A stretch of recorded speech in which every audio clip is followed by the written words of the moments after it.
जी।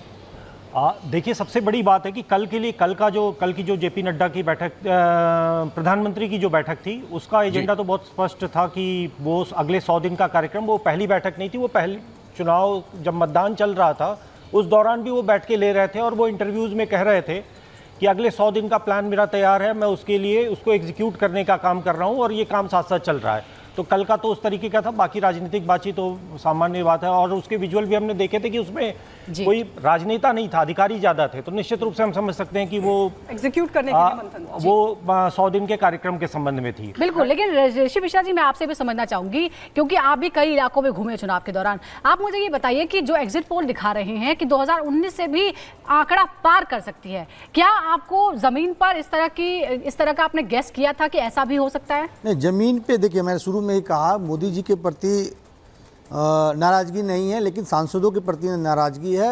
ना 14 और 19 वाली चुनाव है, वो उमंग उल्लास। आप देखिए वोटिंग परसेंटेज देखिए, यदि बिहार की बात करूँ, सबसे पहला रैली प्रधानमंत्री जी का नवादा में हुआ। आप वोटिंग परसेंटेज देखिए, नवादा में 41-42% है। तो करीब करीब वो उमंग नहीं है, क्योंकि देखिए जो सिटिंग MP हैं उनके विरुद्ध जोरदार एंटी इनकम्बेंसी है। अब मोदी जी की लोकप्रियता उसको कितना पाट पाती है ये देखना होगा। मैं बिहार यदि राजस्थान दोनों जगह ग्राउंड पे था, मेरा मानना है कि कम से कम 15 से 20 ऐसी सीटें हैं जहां क्लोज फाइट है और एग्जिट पोल में मुझे स्पष्ट नहीं हो सकता है कि कौन जीत रहा है कौन हार रहा है। लेकिन कल एग्जैक्ट पोल आपको आएगा और पता चलेगा। कुल मिलाकर के जो विपक्ष है वो टेंशन में जरूर है। विपक्ष देखिए, मैं चंद्रप्रकाश जी आपके पास मैं एक लाइन करके खत्म कर दूंगा। मैं छोटा सा एग्जांपल देता हूं, बिहार का ही देता हूं।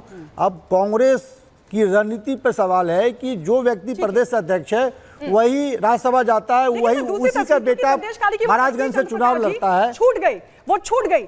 ये मतदान के 24 घंटे बाद संदेश खाली हमको पता है कि किस तरीके से वहां पर जो तमाम चीजें निकलकर सामने आई थी, जो सच सामने आया था, वो दीदी के लिए मुश्किल बढ़ाने वाला था क्या? देखिए, जो एग्जिट पोल के रिजल्ट आए हैं वो तो एकदम बिल्कुल वो दीवार पे लिखी हुई इबारत है जो कि सबको दिखाई दे रही है। वोट परसेंट भी बढ़ रहा है 3 से 7। बिल्कुल चंद्रप्रकाश जी, और इसका नतीजा शायद हो सकता है कि बीजेपी सबसे बड़ी पार्टी